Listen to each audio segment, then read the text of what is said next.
Coronavirus en Belgique, des modèles mathématiques pour aider les décideurs. Des chercheurs et professeurs de plusieurs universités francophones collaborent pour modéliser des scénarios, notamment de déconfinement, et aider les décideurs à choisir les meilleures options, indique, lundi, l'UNAMUR à l'initiative du projet. Ce consortium a vu le jour sous l'impulsion de NACSI, l'Institut de recherche namurois des systèmes complexes, UNAMUR. Nous avons créé plusieurs modèles pertinents, qui reposent sur des données statistiques fournies par Sciences Anno.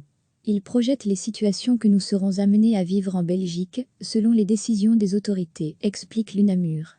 Les chercheurs ont envisagé plusieurs cas de figure possibles. Le premier scénario, qui ne se produira pas, montre qu'en cas de déconfinement total aujourd'hui, nous aurions pu connaître un nouveau pic d'hospitalisation important dans les 15 jours. Un second modèle permet de balayer un éventail de possibilités pour les scénarios futurs, qui dépendent de l'évolution du R0, le taux de reproduction. Il mesure le nombre de personnes qu'un malade peut contaminer en moyenne durant toute sa période contagieuse, NDLR, au fur et à mesure des différentes phases de déconfinement. Aujourd'hui, celui-ci tourne autour de 0,7-0,8, mais il va augmenter avec le déconfinement. Ce modèle permettra par exemple d'évaluer s'il est nécessaire de reprendre des mesures de confinement ou pas. Parallèlement au scénario de demain, le consortium s'est aussi intéressé à ce qui aurait pu se passer. Si le gouvernement n'avait pas pris de mesures de confinement le 14 mars, on aurait assisté à une croissance exponentielle des contaminations, avec une saturation de la capacité hospitalière dès la fin mars.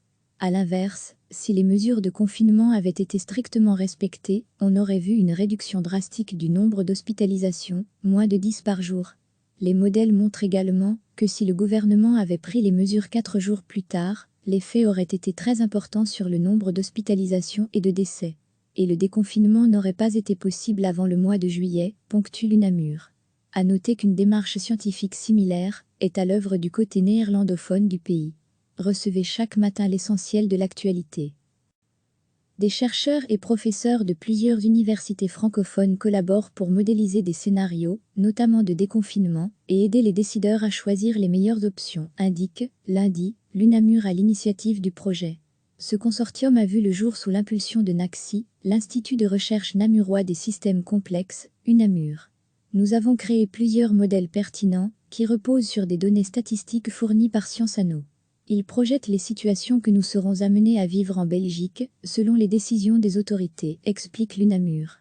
Les chercheurs ont envisagé plusieurs cas de figure possibles. Le premier scénario, qui ne se produira pas, montre qu'en cas de déconfinement total aujourd'hui, nous aurions pu connaître un nouveau pic d'hospitalisation important dans les 15 jours. Un second modèle permet de balayer un éventail de possibilités pour les scénarios futurs, qui dépendent de l'évolution du R0, le taux de reproduction. Il mesure le nombre de personnes qu'un malade peut contaminer en moyenne durant toute sa période contagieuse, NDLR, au fur et à mesure des différentes phases de déconfinement. Aujourd'hui, celui-ci tourne autour de 0,7-0,8, mais il va augmenter avec le déconfinement. Ce modèle permettra par exemple d'évaluer s'il est nécessaire de reprendre des mesures de confinement ou pas. Parallèlement au scénario de demain, le consortium s'est aussi intéressé à ce qui aurait pu se passer. Si le gouvernement n'avait pas pris de mesures de confinement le 14 mars, on aurait assisté à une croissance exponentielle des contaminations, avec une saturation de la capacité hospitalière dès la fin mars. A l'inverse, si les mesures de confinement avaient été strictement respectées, on aurait vu une réduction drastique du nombre d'hospitalisations, moins de 10 par jour. Les modèles montrent également que si le gouvernement avait pris les mesures 4 jours plus tard, l'effet aurait été très important sur le nombre d'hospitalisations et de décès. Et le déconfinement n'aurait pas été possible avant le mois de juillet, ponctue l'UNAMUR.